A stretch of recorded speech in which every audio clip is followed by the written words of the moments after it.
मैंने मेरे प्रोड्यूसर के ऊपर सेक्सुअल हैरेसमेंट का केस कर दिया था क्योंकि मेरे पास कोई रास्ता नहीं था।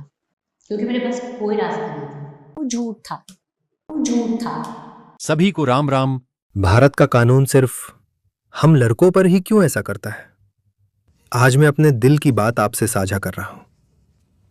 हाल ही में शिल्पा शिंदे के बयान ने मेरे जैसे न जाने कितने लड़कों को सोचने पर मजबूर कर दिया है। तुम्हें शर्म है कुछ? जब मैंने सुना कि 11 साल बाद सच सामने आ रहा है तो मेरे मन में एक ही सवाल आया, इतने सालों में उस इंसान ने क्या क्या झेला होगा। किसी प्रोड्यूसर ने उनका साथ नहीं। जिस डायरेक्टर पर आरोप लगे आज वो इस दुनिया में भी नहीं है।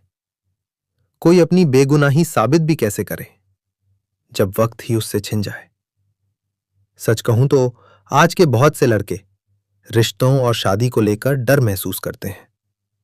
डर इस बात का नहीं कि रिश्ता निभाना पड़ेगा, बल्कि इस बात का कि कहीं किसी की एक बात, एक आरोप उनकी पूरी जिंदगी ना बदल दे। क्या पता कोई सालों तक एक्टिंग करता रहे और फिर एक दिन कह दे कि मुझसे गलती हो गई थी। सबसे ज्यादा दर्द मुझे तब हुआ जब ये बातें स्वीकार करते समय उसके चेहरे पर न कोई पछतावा दिखा, न कोई शिकन, न कोई अपराध बोध। जैसे किसी की इज्जत, किसी का करियर, किसी का मानसिक शांति कोई मायने ही न रखती हो। अगर सच में किसी के साथ अन्याय हुआ हो तो न्याय मिलना चाहिए, लेकिन अगर किसी निर्दोष को झूठे आरोपों की वजह से वर्षों तक अपमान, तनाव और बदनामी झेलनी पड़े तो यह भी उतना ही शर्मनाक है। और सबसे बड़ा सवाल, भारत के कानून ही लड़कों पर इतना सख्त क्यों है? उन्हें लड़की और लड़के में बराबरी से क्यों नहीं देखा जाता?